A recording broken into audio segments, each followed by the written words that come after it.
Well, hello. This is Dr. McIntosh, Team SOAR, with some instructional soul food for thought.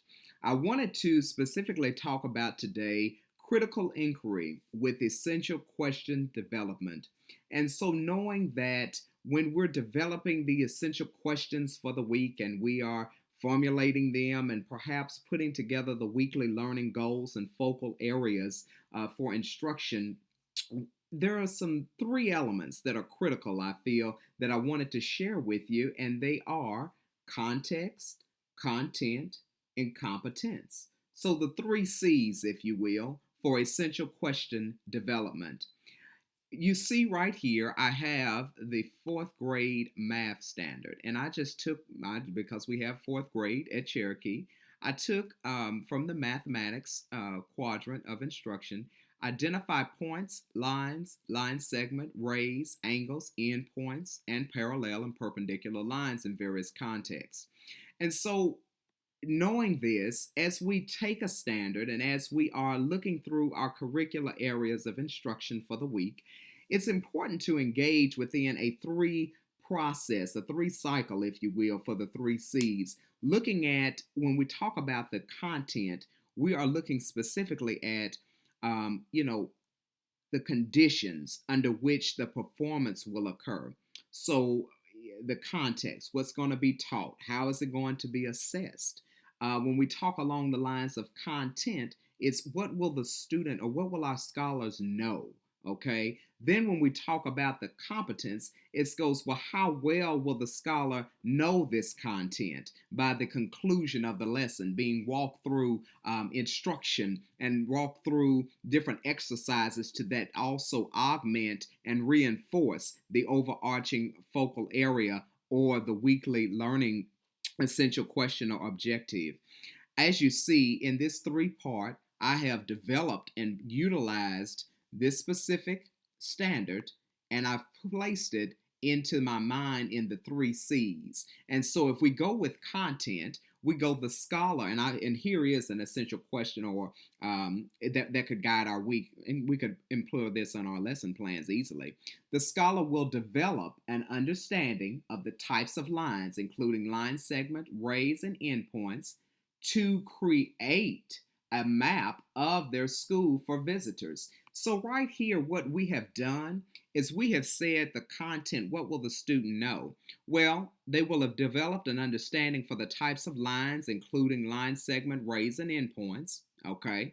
And then also they're going to create. And so that moves us along the lines. Oops, got a little technical issue there. There we go, to create a map for school visitors. So this, not only will we have engaged in scholars developing their understanding, that's going to build immediately right into practice. And so they're putting together a map. And we know that if we make a map, I'm sure you've seen your Cherokee, the map of the school, we see that there are straight lines and there are segments and endpoints and things of that nature as we have that's the actual contractors that made the map originally drew the lines so that we know where classrooms are and everything else like that. And that will help us for visitors. We know we use that for our safety drills as well to know entrance and exit points for when we have drills for safety. So I say that to say that we're also in this the aspect of the creation, if you will, that moves us through to DOK 3 and 4. We're moved into deeper learning by being able for a scholar to create beyond just what is this? This is this. We go beyond A plus B equals C. We're diving deep because we're creating a map to reinforce the overarching essential question or goal for the week. Also, the context, the classroom setting. So we can even talk along the lines of using the classroom, our boundaries for how the classroom is set up. The classroom is made up of lines. Our desks are made up of lines. Whether we're in a small group or if we're in a whole group. So for some classrooms, I know, like for example, in Miss Kirk's class, she has the U shape. That's an outer, those are outer, those are three lines placed together with an opening where scholars can walk, and that where they can have circle time and facing the board. And then there's also like learning clusters, such as like in Miss Chambers' classroom, where they're in rectangles or they're in squares. So, these are made lines that are made up. Scholars are then being able to see specifically that within the classroom, giving visual representation of the learning. In addition to the whiteboard made up of lines, the Chromebooks are made up of, of lines, if you will.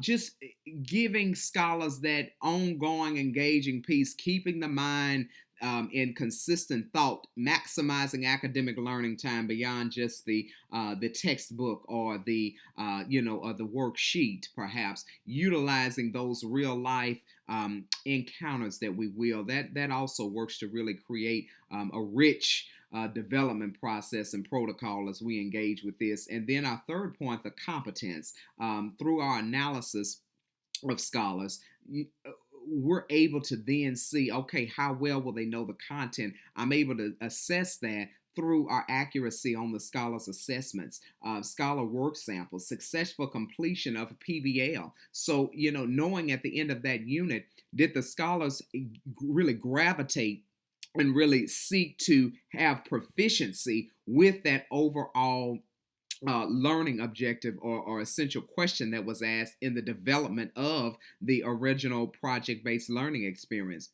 Also looking at nonverbal communication during instruction, looking at during for engagement. All of these elements are critical, so that's why I'm calling this the 3 C's, if you will, of essential question development. Looking at the content, looking at the context, and then looking at competency.